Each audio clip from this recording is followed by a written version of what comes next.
नमस्कार दोस्तों, मेरा नाम रमेश प्रसाद स्निग्ध है और आज अंकल जी एकेडमी में चाइल्ड साइकोलॉजी एंड पेडागोजी का वृद्धि एवं विकास के नए आयाम के साथ हम आपके सामने पेश करने जा रहे हैं।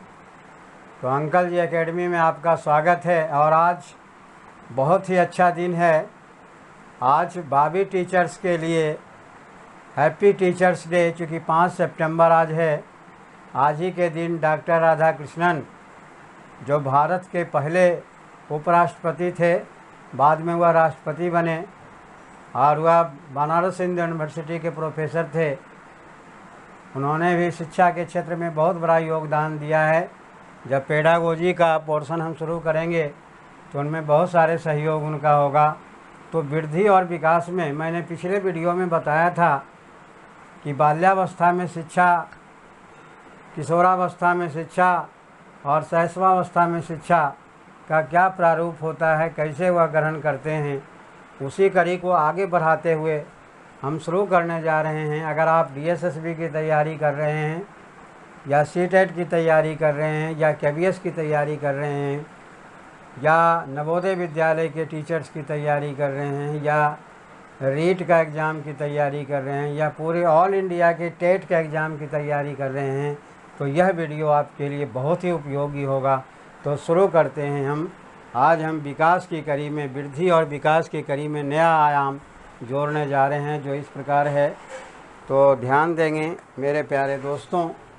आज सबसे पहले हम शारीरिक विकास के बारे में चर्चा करेंगे।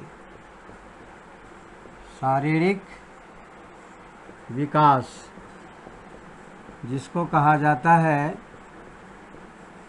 Physical development.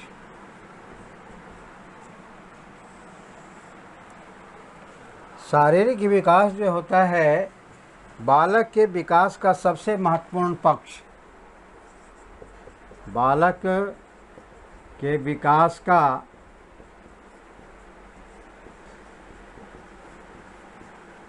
सबसे महत्वपूर्ण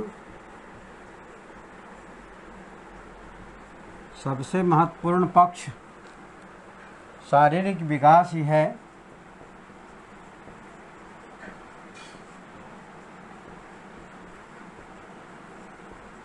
क्योंकि जब शारीरिक विकास होगा तभी मानसिक विकास भी होगा, सामाजिक विकास भी होगा, आर्थिक विकास होगा, संवेगात्मक विकास होगा। इसीलिए शारीरिक विकास को बालक के विकास का सबसे महत्वपूर्ण कड़ी माना जाता है। शारीरिक विकास का प्रभाव, शारीरिक विकास का प्रभाव, इसका प्रभाव जो है मानसिक विकास पर भी पड़ता है।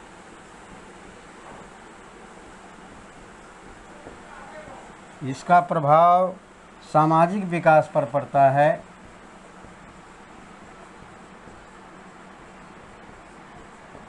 इसका प्रभाव सामवेगिक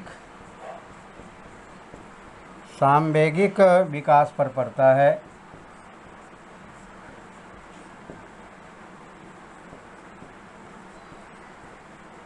यानी सबसे पहले शारीरिक विकास जरूरी होता है। शारीरिक विकास होने के बाद ही इसका जो इफ़ेक्ट होता है, प्रभाव जो होता है, वह मानसिक विकास पर भी होता है, सामाजिक विकास पर होता है और सामवेगिक विकास का मतलब इमोशनल डेवलपमेंट पर पड़ता है।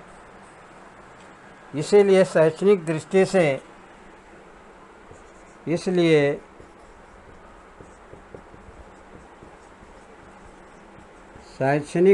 से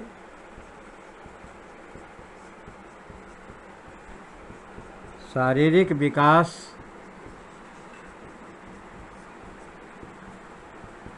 सबसे महत्वपूर्ण पक्ष होता है।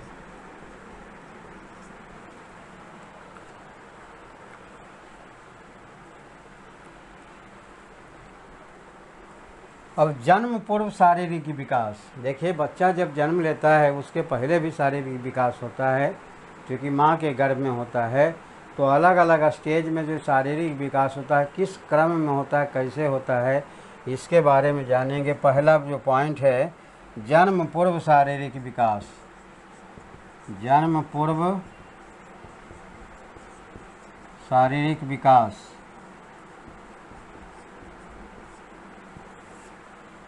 यानी prenatal physical development. Pre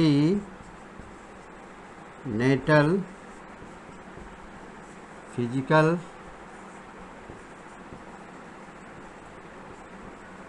development. देखिए इसमें क्या होता है, जब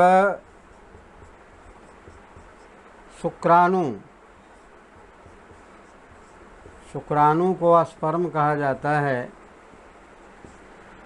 जब शुक्राणु,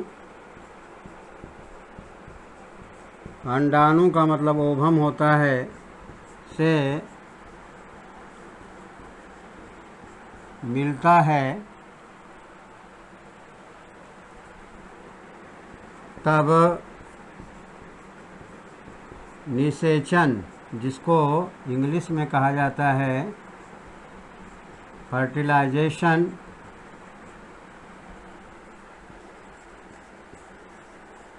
की क्रिया होती है, जिसके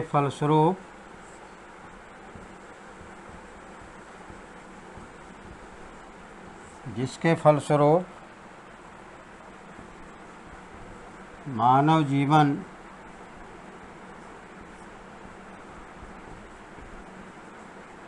प्रारंभ हो जाता है।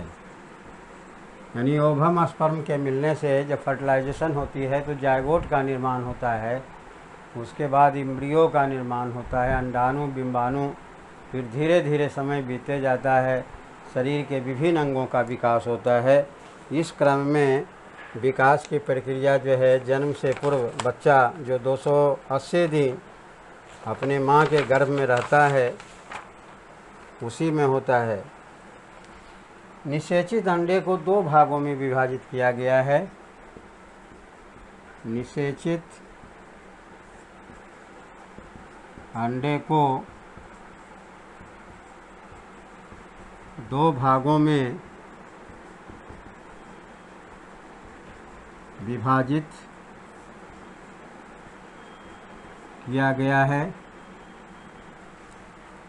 उसमें पहला भाग जो होता है, जिसको कहा जाता है प्रजनन कोष, हिंदी में और इंग्लिश में कहा जाता है जर्म सेल। और दूसरा जो भाग होता है, जिसको शरीर कोष, जिसको कहा जाता है इंग्लिश में बॉडी सेल। जर्म सेल और बॉडी सेल दोनों मिल करके ही जीव का निर्माण होता है। निषेचन से जन्म तक का समय, जो प्रजनन कोष होता है, निषेचन से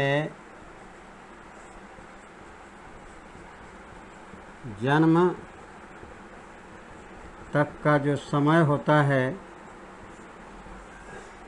उसमें प्रजनन कोष अहम रोल अदा करती है।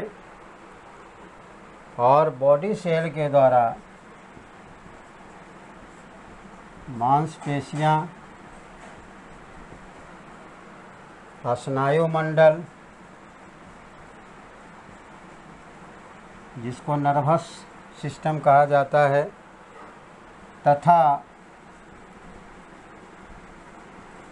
शरीर के अन्य भागों का निर्माण होता है। देखिए शुक्राणु और अंडाणु के मिलने से जब निषेचन की क्रिया होती है, जिसके फलस्वरूप मानव जीवन प्रारंभ होता है, यानी जायगोट बनता है, फिर एम्ब्रियो का निर्माण होता है, अंडाणु, बिंबाणु। उसके बाद जो है निषेचित अंडे को दो भागों में विभाजित किया गया है। एक तो प्रजनन कोष हो गया, जर्म सेल, और दूसरा शरीर कोष जिसको बॉडी सेल कहते हैं।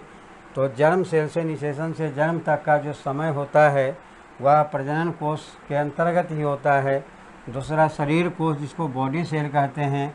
मांसपेशियाँ, हमारे बॉडी में जो मांसपेशियाँ का निर्माण होता है। फिर स्नायु मंडल, नर्वस सिस्टम का यानी ब्रेन का निर्माण होता है, और ब्रेन से पूरे शरीर में जो नर्वस सिस्टम, सभी अंगों को और शरीर के अन्य भागों का भी निर्माण बॉडी सेल के द्वारा होता है।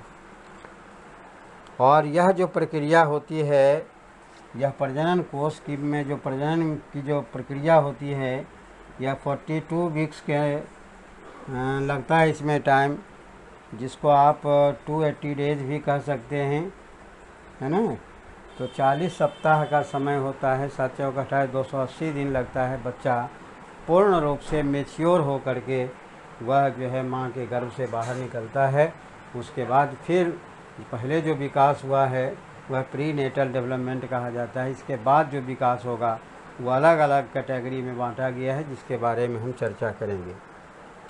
अब देखिए, इसमें एक बहुत ही महत्वपूर्ण चीज़ें जो हमेशा क्वेश्चन में पूछा जाता है कि जब ओवम स्पर्म का निर्माण होता है तो 280 दिनों में उसके आकार में कितनी वृद्धि होती है। क्योंकि ओवम स्पर्म बहुत छोटा होता है, अति सूक्ष्म होता है उसका एक सेल, जिसको हम माइक्रोस्कोप में ही देख सकते हैं, खुले आँखों से नहीं देख सकते। एक बार स्पर्म जब रिलीज होता है तो उसमें करोड़ों स्पर्म सेल होते हैं, करोड़ों शुक्राणु होते हैं, उसी तरह से करोड़ों अंडाणु होते हैं। लेकिन एक अंडाणु एक शुक्राणु से मिल कर के ही जायगोट का निर्माण करता है, इसीलिए बहुत नष्ट होता है उसमें। तो ध्यान देने की चीज़ इसमें है, अंड का जो आकार होता है, अंड का जो आकार होता है, अंड का आकार, अंड का मतलब हो गया ओवम से हमारा, अंड का अंडाणु जिसको कहते हैं, अंड का आकार 50,000 गुना, 50,000 गुना तथा भार 1 ग्राम, 1 ग्राम के 5,000 में, 5,000 में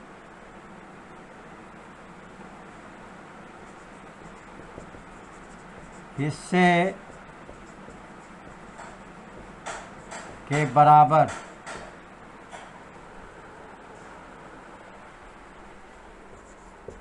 से बढ़कर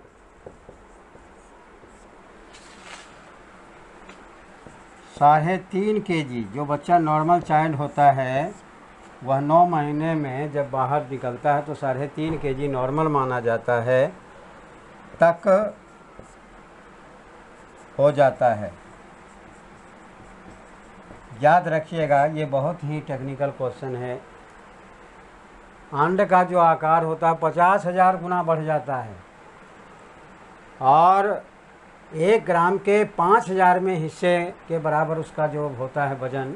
शुरू में 1 ग्राम सोच लो कितना कम होता है, और उसका 5,000वां हिस्सा कितना कम होगा, आप अनुमान लगा सकते हैं। से बढ़ कर के 3.5 kg तक हो जाता है, और ये होने में उसे 280 दिन लगते हैं, 40 वीक लगते हैं। तो प्री नेटल पीरियड को 3 कालखंडों में बांटा गया है। Prenatal period, prenatal period को 3 कालखंडों में, प्री नेटल का मतलब हो गया जन्म पूर्व की अवस्था, यानी बच्चा जब माँ के गर्भ में होता है वह जो स्टेज होता है प्री नेटल पीरियड कहलाता है। को 3 कालखंडों में बांटा गया है। उसमें पहला जो कालखंड है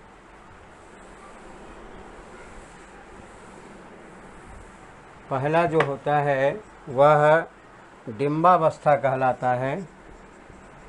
डिम्बावस्था, जिसको इंग्लिश में कहा जाता है period of ovum. Period of ovum. दूसरा होता है, दूसरा जो स्टेजेज होते हैं, पिंडावस्था। पिंडावस्था, जिसको इंग्लिश में कहा जाता है period of embryo. Period of embryo. Embryo का मतलब इसको पिंडावस्था को भ्रूणावस्था भी कह सकते हैं। और तीसरा जो स्टेज होता है वह नाभि काल कहलाता है। नाभि काल, जिसको कहा जाता है अम्बिलिकल कॉर्ड। Umbilical cord. क्योंकि बच्चा में जो न्यूट्रिशन होता है, जो भोजन ग्रहण करता है माँ के गर्भ में, वह एक नाभि के द्वारा माँ के अपरा से जुड़ा रहता है, जिसको प्लासेंटा कहते हैं। तो यह जो है 3 होता है, रक्त नलिकाओं से जुड़ा होता है।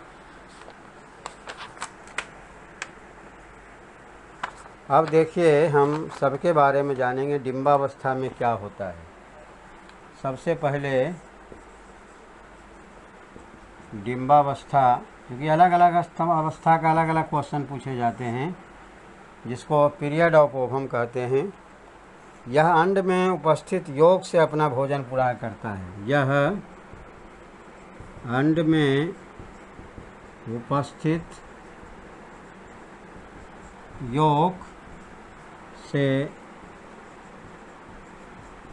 अपना भोजन ग्रहण करता है।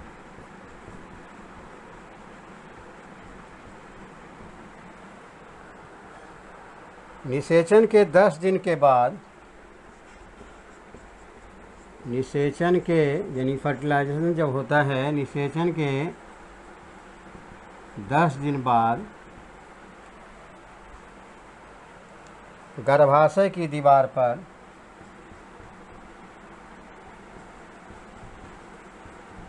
गर्भाशय, जिसको यूटेरस कहा जाता है, बचदानी जिसको कह सकते हैं, गर्भाशय के दीवार पर स्थापित होने लगती है। स्थापित होने लगती है। उसके बाद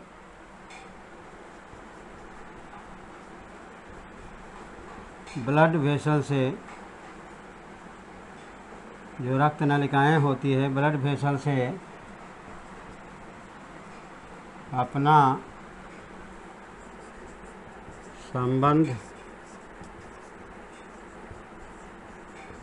स्थापित करती है।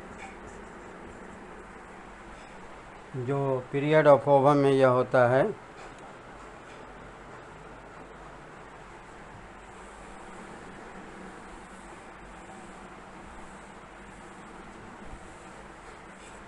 कभी कभी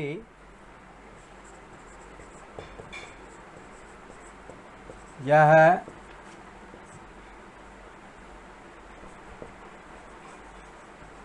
फैलोपियन ट्यूब,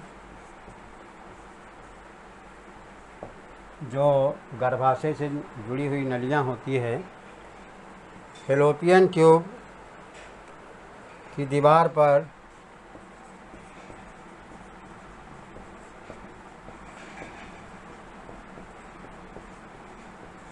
आरोपित हो जाती है,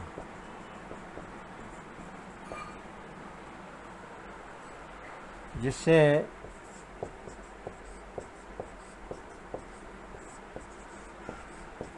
इसका विकास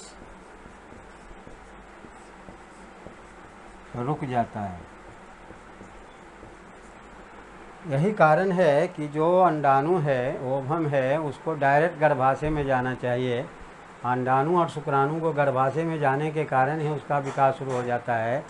जिस रास्ते से अगर वो जा रहा है, जिसको फैलोपियन ट्यूब कहा जाता है, बचदानी वाली नली होती है, वो अगर कर्व हो जाता है, उससे कहीं चिपक गया तो फिर जो है गर्भाधान नहीं हो पाता है, और बच्चे का जन्म नहीं हो पाता है, वह मिसकैरेज भी हो जाता है, जिसको कह सकते हैं आपकी जो है माने एबॉर्शन जिसको कहा जा सकता है, वह अपने आप स्वतः हो जाता है। तो यह प्रक्रिया जो होती है जिससे इसका विकास रुक जाता है। डिम्बावस्था की 3 महत्वपूर्ण बातें इस प्रकार है। पहला होता है कि निषेचित अंडे में पर्याप्त भोज्य पदार्थ होना आवश्यक है। निषेचित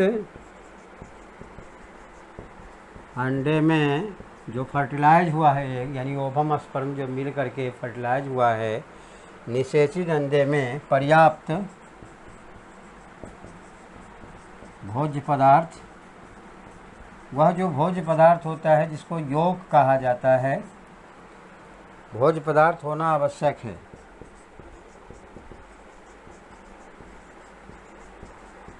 क्योंकि अगर योग नहीं मिलेगा ओवम स्पर्म को, दोनों मिलकर के जायगोट बना है, अगर उसे भोज्य पदार्थ योग के रूप में नहीं मिला तो वह डेवलप नहीं कर पाएगा, और डेवलप नहीं कर पाएगा तो फिर एम्ब्रियो का निर्माण नहीं होगा।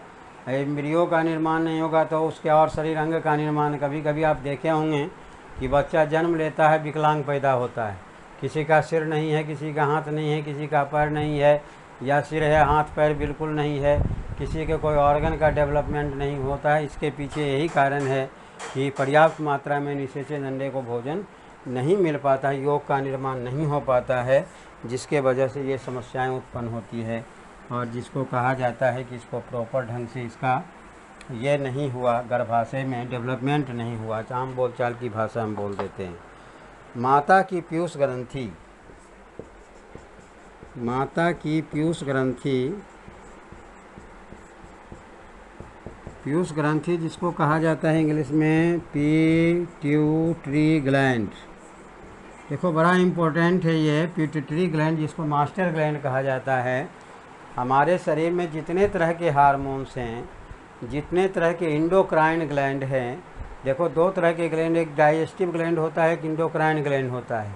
पिछले वीडियो में मैंने इंडोक्राइन ग्लैंड के बारे में बताया था, जिसको अंतःस्रावी ग्रंथियाँ कहते हैं, कि लड़के की आवाज़ भारी होना, लड़की का पतला होना, लड़के का दाढ़ी मूंछ निकलना, लड़की के अंग शरीर का आकार अलग हो जाना, लड़के का अलग हो जाना, जनन अंग का निर्माण होना, इसमें सब में हार्मोन का बड़ा रोल होता है, इंडोक्राइन का बड़ा रोल होता है। तो माता की पीयूष ग्रंथि एवं थायराइड ग्लैंड, एवं थायराइड ग्रंथि जिसको थायराइड ग्लैंड कहा जाता है, थायराइड ग्लैंड जो कि हमारे गले के पास ये होता है, यहीं से एक हार्मोन निकलता है जिसको थायरोक्सिन हार्मोन कहते हैं।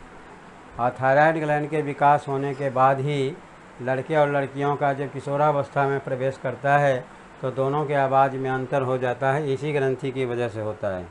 तथा गर्भाशय की क्रियाशीलता के मध्य, तथा गर्भाशय जिसको यूटेरस कहा जाता है कि क्रियाशीलता के मध्य उचित तालमेल होना चाहिए, उचित तालमेल होना चाहिए। अगर यह बैलेंस नहीं है तो पर भी जो बच्चा का गर्भाशय में है उसका प्रॉपर डेवलपमेंट नहीं हो सकता है। यानी माता की पीयूष ग्रंथि जो है वह ठीक ठाक रहना चाहिए, थायराइड ग्लैंड भी ठीक ठाक। बहुत ऐसी महिलाएं होती है जिसको थायराइड की बीमारी होती है। आजकल देखिए ये एपिडेमिक डिजीज के रूप ले रखा है, जैसे डायबिटीज़ है, मधुमेह और थायराइड से संबंधित जो बीमारी है यह पूरे वर्ल्ड में छाया हुआ है। और इसीलिए डॉक्टर यह सलाह देता है अगर किसी महिला को थायराइड का प्रॉब्लम है तो उसे कहा जाता है कि गर्भ धारण नहीं करें। गर्भ धारण करने के बाद उसके बच्चे विकलांग हो सकते हैं, बहुत तरह की प्रॉब्लम हो सकता है। इसीलिए माँ को गर्भ धारण से पहले बिल्कुल फिट होना चाहिए। जो डायबिटीज़ के पेशेंट हैं उन्हें भी सलाह दिया जाता है कि आप भी गर्भ धारण ना करें, क्योंकि उसका बच्चा गर्भ जब जन्म लेगा तो डायबिटीज़ का पेशेंट होने की संभावना बहुत ज़्यादा होती है। ऐसे जो डायबिटीज के मरीज़ होते हैं, चाहे महिला हो पुरुष है, वह काम के प्रति, सेक्स के प्रति उनका झुकाव जो है ऐसे ही बहुत कम हो जाता है। तो इसीलिए यह माता की पीयूष ग्रंथि एवं थायराइड ग्रंथि तथा गर्भाशय की क्रियाशीलता के मध्य में उचित चालमेल होना बहुत ज़रूरी है। अब आप आते हैं पिंडावस्था के बारे में। अभी तक हमने जो बताया ये आपको अंडावस्था के बारे में बताया था। अब जो है पिंडावस्था, जिसको पीरियड ऑफ एम्ब्रियो कहा जाता है, पिंडावस्था जिसको पीरियड ऑफ एम्ब्रियो यानी भ्रूण का जो निर्माण होता है। देखिए इसमें कोषों का समूह, इसमें जो सेल होते हैं बढ़ने लग जाते हैं, सेल डिवीजन शुरू हो जाता है ना, कोष का विभाजन। उसमें 8 सूत्री विभाजन भी होता है, समसूत्री विभाजन होता है। 8 सूत्री विभाजन में जो है वह सेक्स क्रोमोजोम्स में जो दोनों मेल और फीमेल का 50-50% मिल करके नए जीव का निर्माण करते हैं, और समसूत्री विभाजन में शारीरिक विकास होना शुरू हो जाता है। तो पिंडावस्था, इसमें कोषों, पिंडावस्था की जो स्टेज होता है 6 वीक की होती है। ये 6 वीक में जब पहुंच जाता है, यानी 6 सप्ताह का जब गर्भधारण का पीरियड कंप्लीट हो गया, तब भ्रूण का निर्माण होता है। इसमें कोषों का समूह, इसमें कोषों का समूह एक लघु मानव के रूप में विकसित हो जाता है। कोषों का समूह एक लघु मानव के रूप में विकसित हो जाता है। यानी जो भ्रूण का निर्माण हो, तो 6 सप्ताह का मतलब हो गया करीब 1.5 महीने का पीरियड हो गया। तो 1.5 महीने जब गर्भधारण का हो जाता है, तो इसमें कोषों का जो समूह होता है एक लघु मानव के रूप में विकसित हो जाता है, जिसको लघु मानव मिनिएचर इंडिविजुअल कहा जाता है। Miniature individual.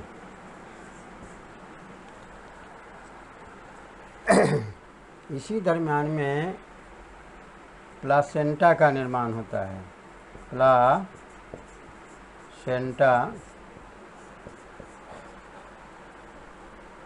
प्लासेंटा का निर्माण होता है, क्योंकि प्लासेंटा के द्वारा ही जो है वह माँ से अटैच हो पाता है बच्चे, और पोषण वगैरह का जो ट्रांसफ़र होता है उसी के द्वारा भोज्य पदार्थ का। और ये प्लासेंटा जो होता है 1 इंच मोटी होती है तथा 8 से 10 इंच व्यास वाली गोल वृत्ताकार संरचना होती है।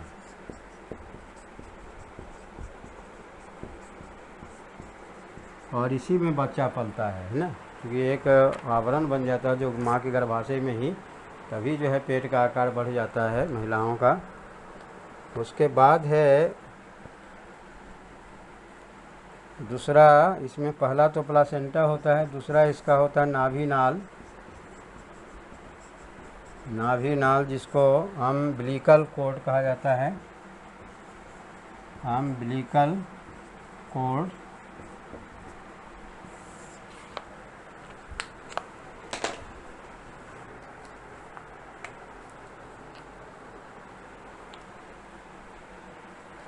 यह रक्त नलिकाओं से युक्त, यह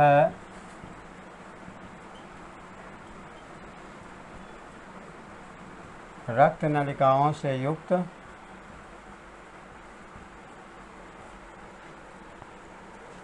10 से 20 इंच लंबी, 10 से 20 इंच लंबी तथा लगभग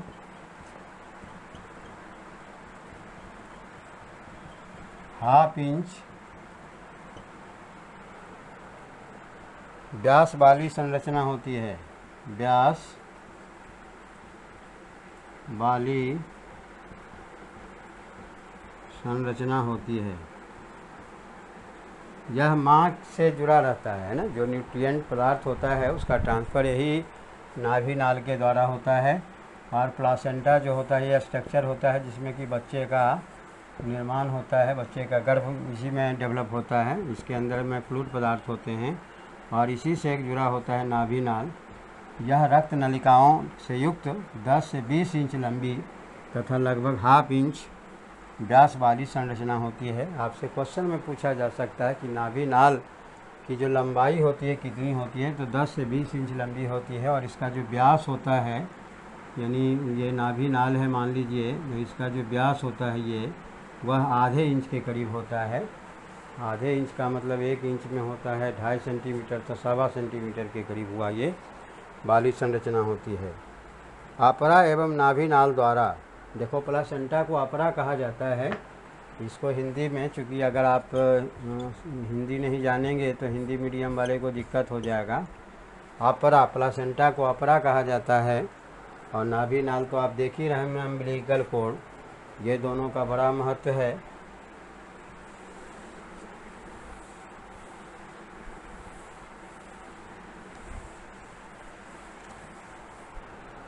अपरा एवं नाभि नाल द्वारा,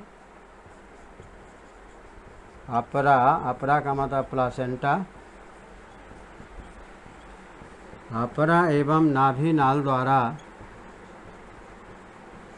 नाभि नाल का मतलब हो गया अम्बिलिकल कोड, अम्बिलिकल कोड द्वारा माता के रक्त तंत्र से, माता के रक्त तंत्र से रक्त भ्रूण तक पहुंचता है, रक्त भ्रूण तक पहुंचता है। क्योंकि बच्चा जब माँ के गर्भ में है तो उसे भोजन के रूप में लिक्विड चीज़ें ही जाना चाहिए, सॉलिड चीज़ तो खाएगा नहीं। क्योंकि चावल रोटी दाल भात खाएगा वो तो बच्चे के गर्भ में जाएगा नहीं, क्योंकि वह जो है ब्लड के रूप में ही जाएगा। ब्लड के साथ जो भोजन के और भी रस हैं, प्रोटीन विटामिन कार्बोहाइड्रेट जो भी हैं जिनकी ज़रूरत है बच्चे के डेवलपमेंट के लिए, वो पहुंचता है। इसी के द्वारा प्रमुख पोषक तत्व, इसी के द्वारा प्रमुख पोषक तत्व, जिसमें आपका ऑक्सीजन भी हुआ, क्योंकि ऑक्सीजन का पहुंचना ज़रूरी है, बच्चा को सांस लेना तो ज़रूरी है। ऑक्सीजन है तथा ऑक्सीजन, भोजन तथा पानी भ्रूण को प्राप्त होता है, भ्रूण को प्राप्त होता है। इसीलिए अपरा और अम्बिलिकल कोड ये दोनों बहुत ही महत्वपूर्ण है। क्योंकि अगर ये सही प्रॉपर ढंग से नहीं काम कर रहा है, इसी तरह मान कहा जाता है कि जो गर्भवती महिलाएं हैं उन्हें किसी तरह की नशा नहीं करनी चाहिए, गर्भधारण से पहले भी नहीं करना चाहिए, गर्भकाल में तो बिल्कुल नहीं करना चाहिए। चाय हो, कॉफ़ी हो, अफीम हो, गांजा हो, दारू हो, तारी हो, जो भी चीज़ें हैं जो नारकोटिक सब्सटेंसेज हैं उनका बिल्कुल नहीं। यहाँ तक कि मेडिसिन भी, अगर हल्का फल्का सर में दर्द हो रहा है या पैर में दर्द हो रहा है, शरीर में दर्द हो, तो पर भी अंग्रेज़ी दवा, एलोपैथिक मेडिसिन तो बिल्कुल नहीं लेना चाहिए, क्योंकि इसका इफेक्ट डायरेक्ट बच्चे के विकास पर पड़ता है। और इसीलिए आजकल शहर में पैदा होने वाले बच्चे जो विकलांग पैदा हो रहे हैं, उनके पीछे यही रीज़न है। भ्रूण के शरीर के वर्ज्य पदार्थ, भ्रूण से शरीर के वज्र पदार्थ, जिसको वेस्टेज मटेरियल कहा जाता है,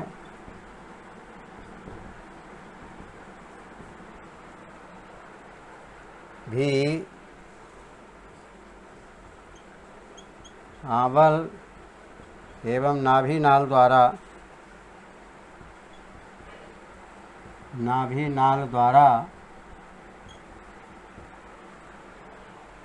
माता के रक्त तंत्र में वापस पहुंचते हैं। माता के रक्त तंत्र में वापस पहुंचते हैं। क्योंकि ये दोनों काम माने भोजन को पहुंचाने का भी काम करता है वर्ज्य पदार्थ को, उसी वही एक माध्यम है जिसे बाहर भी निकलता है। क्योंकि अलग से कोई नहीं बना रहता है। क्योंकि भोजन जब ग्रहण किया जाएगा तो अवशिष्ट पदार्थ भी निकलेगा, क्रिएशन की भी क्रिया होगी। तो यह जो है बड़ा विचित्र प्रक्रम है, बड़ा ही जटिल प्रक्रिया है। इसीलिए बच्चा माँ के गर्भ में जो 280 दिन काटता है, कितना मुश्किल दौर से गुजरना होता होगा, आप अंदाज़ लगा सकते हैं। फिर इसके बाद तीसरा नंबर है, तीसरा पॉइंट इसका है गर्भ झिल्ली। गर्भ झिल्ली, जिसको इंग्लिश में सेक कहा जाता है, यह तीसरा प्रमुख सहायक उपकरण है। यह तीसरा प्रमुख सहायक उपकरण है। क्योंकि देखिए झिल्ली का होना भी बहुत ज़रूरी है। क्योंकि जो अपरा होता है ना, वो झिल्ली से ही घिरा रहता है, प्लासेंटा। और यह झिल्ली तब तक रहता है जब तक कि बच्चा का जन्म नहीं। अगर बीच में झिल्ली फट गया, मान लो 9 महीने के पहले ही फट गया झिल्ली, तो डॉक्टर को ऑपरेशन करके बच्चे को निकालना पड़ता है। क्योंकि जो पानी कहता है जनरल भाषा में पानी बह जाता है। पानी एक्चुअल में पानी नहीं होता है, वह फ्लूइड होता है। और जिसमें भोज्य पदार्थ जो भोजन का ट्रांसफ़र होता है, वो सारी चीज़ें उसमें मिली होती है। तो गर्भ झिल्ली यह तीसरा प्रमुख सहायक उपकरण है। यह 4 झिल्लियों से बना होता है। यह जो झिल्ली होती है वो मामूली नहीं होती है। यह 4 झिल्लियों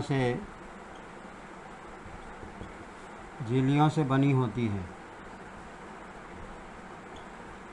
4 झिल्लियों से बनी होती है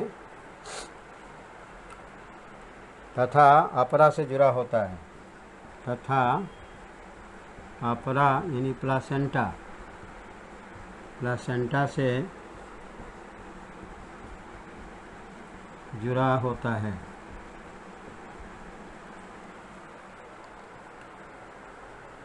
इसमें एक तरल पदार्थ होता है जो क्वेश्चन में पूछा जाता है।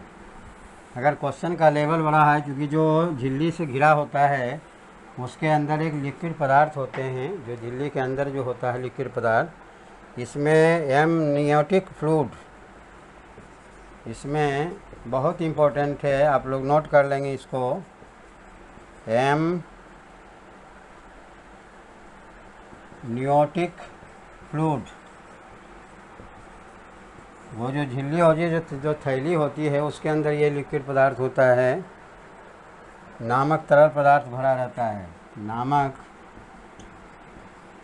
तरल पदार्थ भरा रहता है, जो बच्चे को गर्भ में जो है, गर्भाशय में बच्चा है, उसको सुरक्षित रखने में प्रिजर्वेशन का काम करता है। अगर ये नहीं रहेगा तो बच्चे सुरक्षित रह ही नहीं सकते हैं। इस द्रव के अंदर भ्रूण, जिसको एम्ब्रियो कहते हैं, एम्ब्रियो विकसित होता है, इसी के अंदर विकसित होता है। और यही विकसित होकर के जो है बच्चे का रूपरेखा धारण कर लेता है। इसका मुख्य कार्य भ्रूण की रक्षा करना। ये जो फ्लूइड है, इसका मुख्य कार्य भ्रूण की रक्षा करना, एम्ब्रियो की रक्षा करना है।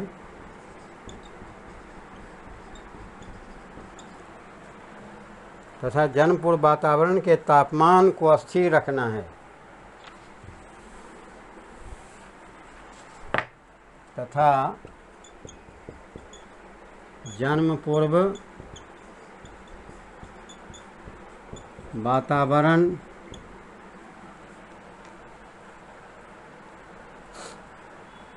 के तापमान को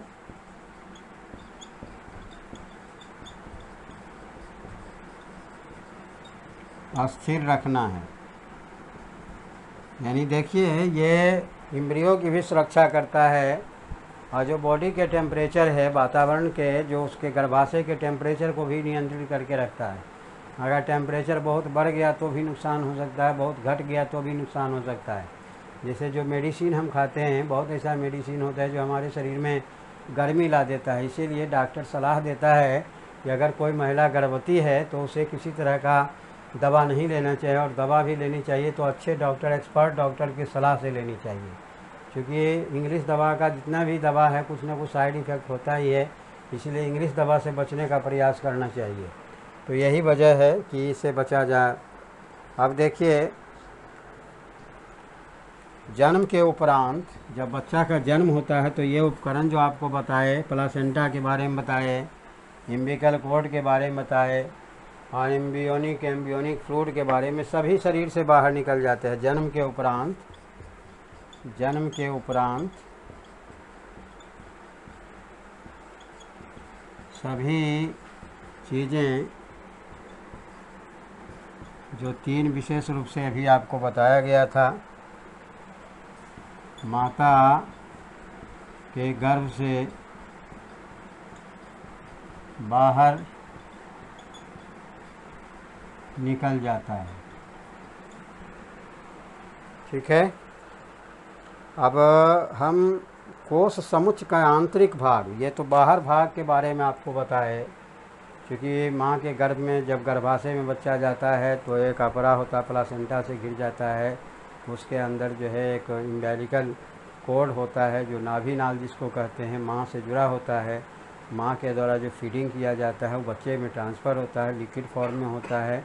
ऑक्सीजन का उसी से ट्रांसफ़र होता है। जो वर्ज्य पदार्थ, अवशिष्ट चीज़ें निकलती है, वह बाहर निकलती है। उसके बाद जन्म पूर्व वातावरण के तापमान को स्थिर रखने का काम एमनियोटिक फ्लूइड नामक तरल पदार्थ भरा रहता है, वही गर्भावस्था में, गर्भाशय में। और उसके बाद जन्म के उपरांत सभी चीज़ें 3 जो माता के गर्भ से बाहर निकल जाता है। अब हम आते हैं, जब बच्चा माँ के गर्भ में होता है तो माँ के गर्भ में जब एम्ब्रियो का निर्माण हो जाता है, एम्ब्रियो के निर्माण के बाद वो 3 परतें होती है कोश समुच्चय का। उन तीनों परतों के द्वारा अलग अलग जो शरीर का विकास होता है उसके बारे में हम जानते हैं। बड़ा इम्पोर्टेंट चीज़ें हैं। यानी कोश समुच्चय का आंतरिक भाग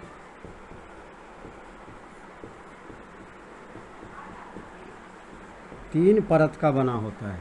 3 परत का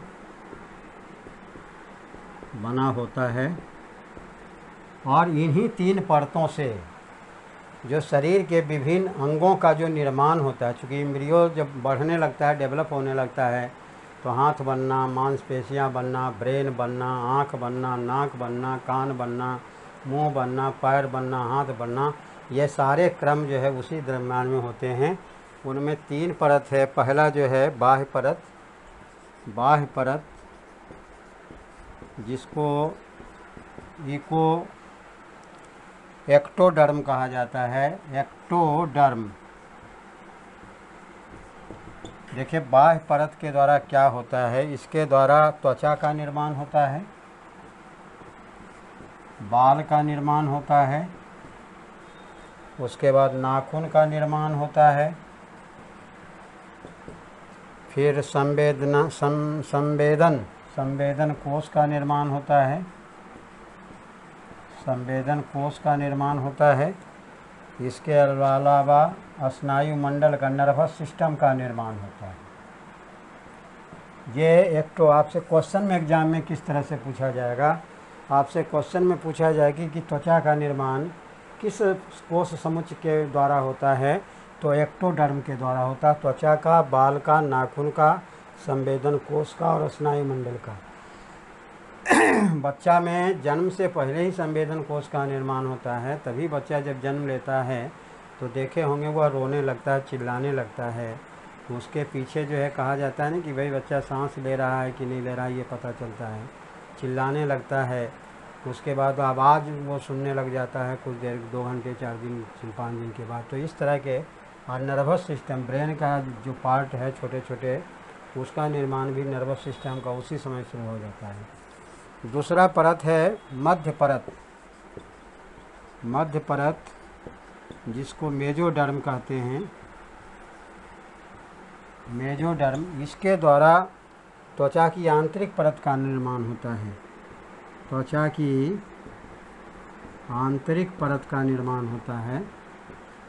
देखो त्वचा में भी 3 परत होते हैं, एक होता है एपिडर्मिस, एक मेजोडर्मिस, एक इंडोडर्मिस। क्योंकि जब किसी आदमी का जल जाता है शरीर, अगर तीनों परत जल गया तभी वो सफ़ेद दाग होता है। अगर हल्का सा जला है तो एपिडर्मिस ही जलते हैं, मेजोडर्मिस जलते हैं, उसके बाद भी अपनी पूर्व अवस्था में आ जाता है। लेकिन अगर एपिडर्मिस, मेजोडर्मिस, इंडोडर्मिस यानी त्वचा के तीनों परत अगर जल गए तभी सफ़ेद दाग होता है।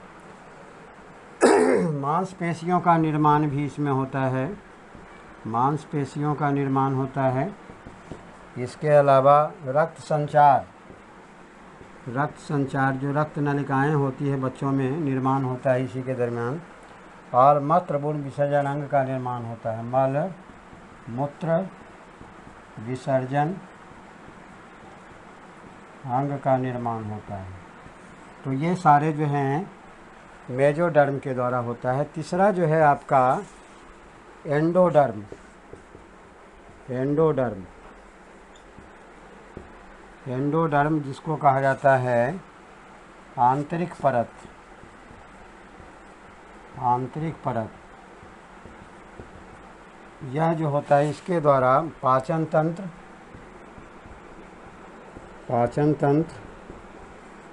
श्वसन तंत्र, उसके बाद जिगर जिसको हार्ट कहते हैं, लार ग्रंथियाँ, लाल ग्रंथियाँ का निर्माण होता है। पिंडावस्था के अंत तक जो एम्ब्रियो स्टेज होता है, पिंडावस्था के अंत तक मानव जो है भ्रूण, मानव का आकार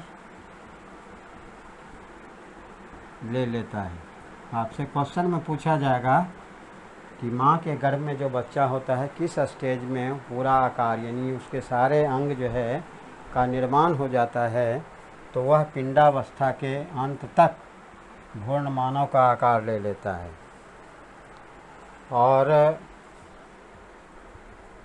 और विभिन्न अंगों का विकास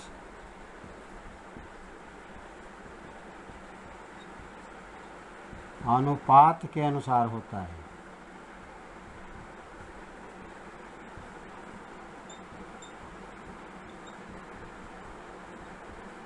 क्योंकि सभी का एक फिक्स रेशियो होता है ना, कि ब्रेन का भाग कितना % है, मांसपेशियों का भाग कितना % है, पैर हाथ का कितना भाग है, ये आंतरिक जो स्ट्रक्चर है उसका वह कितना बॉडी का भाग है। तो ये सारी चीज़ें जो है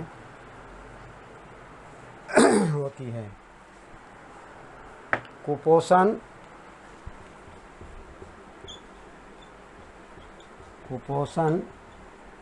जिसको माल न्यूट्रिशन कहा जाता है। अगर कोई माँ कुपोषण का शिकार है तो उसका इफ़ेक्ट बच्चे के विकास पर भी पड़ता है। सदमा, किसी तरह का एंजाइटी है, सदमों का इफ़ेक्ट भी पड़ता है। अत्यधिक शारीरिक गतिशीलता का इफ़ेक्ट पड़ता है।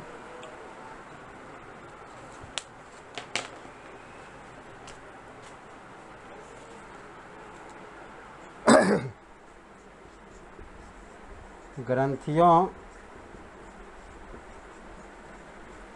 के कार्यों में व्यवधान, अगर उसके जो ग्लैंड्स हैं किसी तरह का उसमें डिस्टर्बेंस होता है उसका भी इफ़ेक्ट पड़ता है।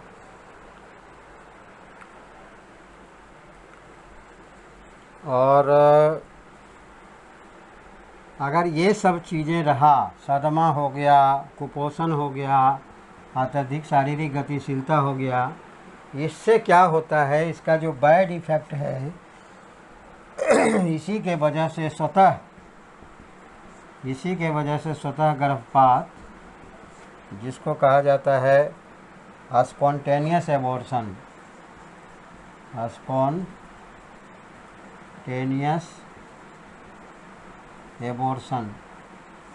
जिसको मिसकैरेज भी कहा जाता है, मिसकैरेज। तो इसीलिए कहा जाता है कि बच्चा जब माँ के गर्भ में हो तो उसे किसी तरह के सदमा से गुजरने नहीं दिया जाए, उसे ज़्यादा फिजिकल एक्टिविटी नहीं करवाया जाए, उसे प्रॉपर जो है डाइट लेने की ज़रूरत होती है। ये चीज़ों की कमी की वजह से ही स्पॉन्टेनियस स्वतः जो है गर्भपात हो जाता है, और 4-5 महीने के दरमियान में कभी कभी 3 महीने पर ही हो जाता है। तो यह बहुत शरीर के लिए, शारीरिक स्वास्थ्य के लिए भी नुकसानदेह होता है, इसलिए बहुत ध्यान रखना पड़ता है। अब हम आते हैं भ्रूणावस्था के, पीरियड ऑफ फीटस। तीसरा जो है भ्रूणावस्था, जिसको कहा जाता है period of foetus, period of foetus. 9वें सप्ताह से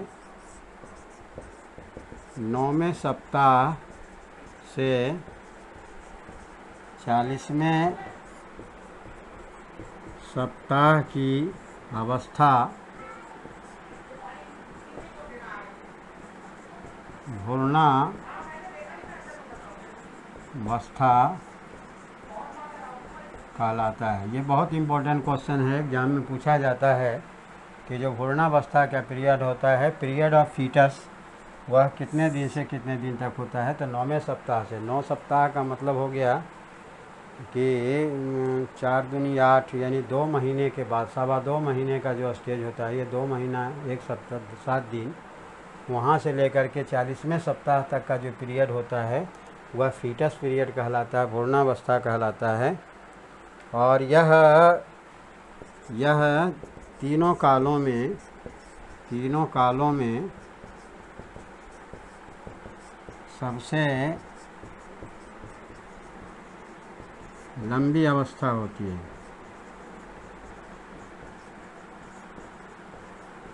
इसीलिए जब इस स्टेज में पहुंच जाता है आदमी, बच्चा माँ के गर्भ में, तब मिसकैरेज होने की संभावना कम होती है, बशर्ते कि उसे प्रॉपर डाइट मिलना चाहिए, उसे सही वातावरण मिलना चाहिए, उसके ऊपर किसी तरह का टेंशन नहीं, किसी तरह का दबाव नहीं होना चाहिए, तो वह बच्चे को जन्म दे पाती है महिलाएं, और वह बच्चा जो है पूर्ण रूप से विकसित हो सकता है। अब देखिए, भ्रूणावस्था में शरीर के अंगों का क्या अनुपात होता है, इस पर क्वेश्चन बहुत आते हैं, वह अनुपात के बारे में आप जानेंगे। भ्रूणावस्था में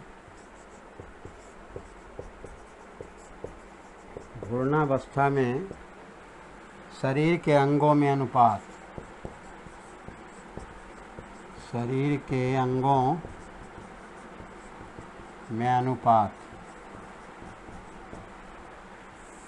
जो एम्ब्रियो स्टेज यानी foetus stage, period of foetus में क्या होता है, शरीर का अंग 8 सप्ताह का भ्रूण,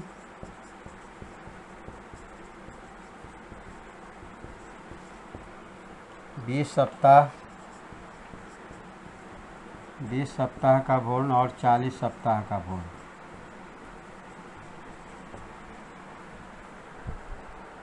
सिर का जो क्षेत्र होता है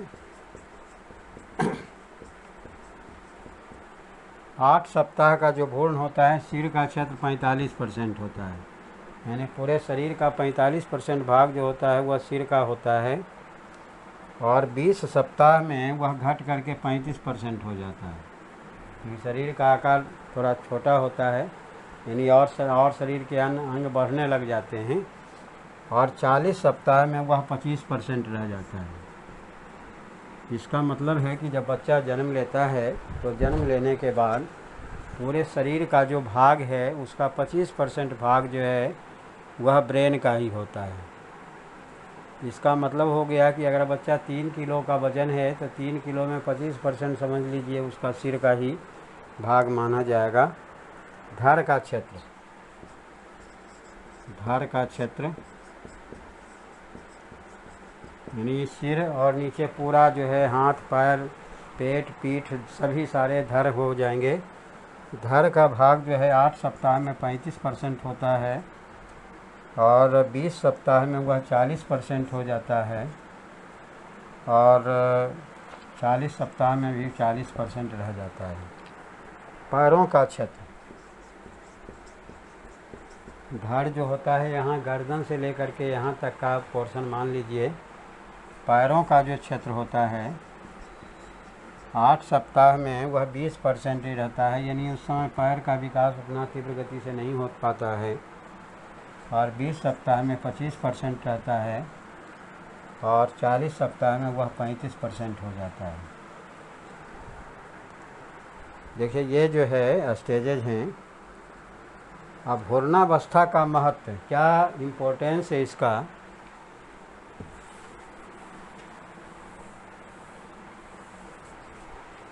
भ्रूणावस्था का महत्व, importance of foetus, period of foetus. 5 महीनों तक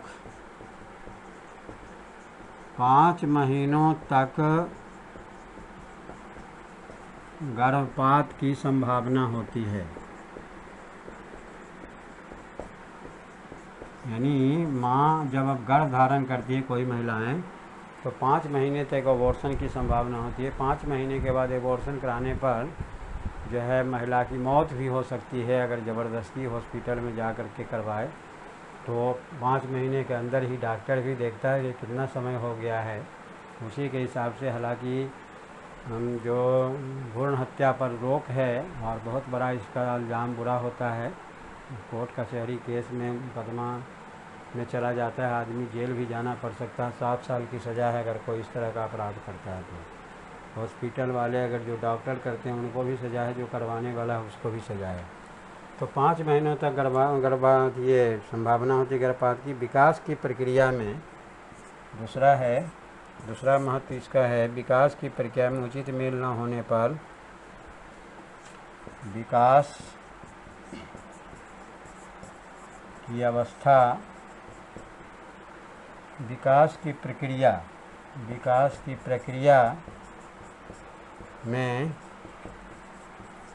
उचित मेल न होने पर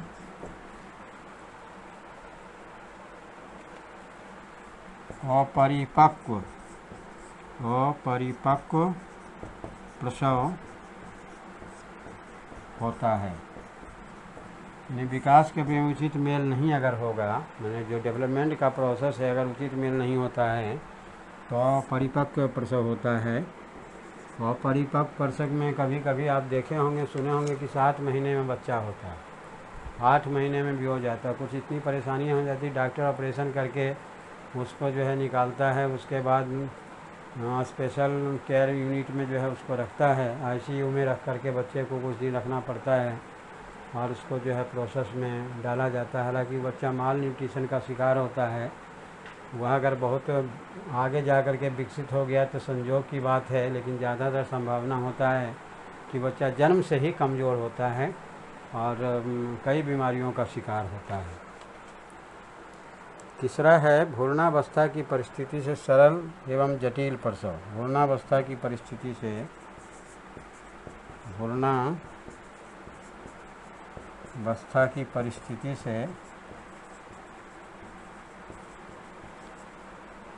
सरल एवं जटिल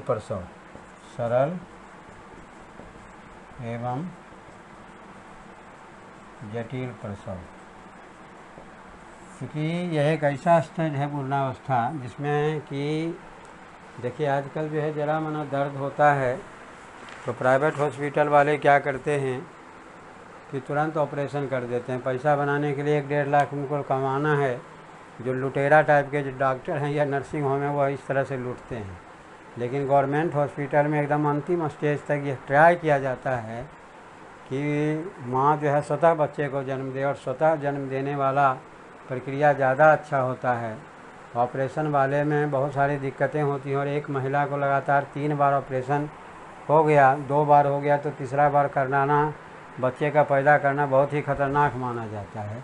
तो इसीलिए ये जो होता है पूर्णावस्था की परिस्थिति से सरल और जटिल प्रसव, अगर प्रॉपर केयर किया जाता है, प्रॉपर एक्सरसाइज है, प्रॉपर डाइट है, तो उसका इफेक्ट बच्चे के घर पर पड़ता है और बच्चा का स्वतः जन्म होता है। तो आज के वीडियो में हम इतना ही आपको बताएंगे। नेक्स्ट वीडियो में जन्म पूर्व शारीरिक विकास का क्या महत्व है, जन्म पूर्व शारीरिक विकास का क्या महत्व है, जन्म के बाद शारीरिक विकास का क्या महत्व है, ये सारी चीज़ें की चर्चा नेक्स्ट वीडियो में करेंगे।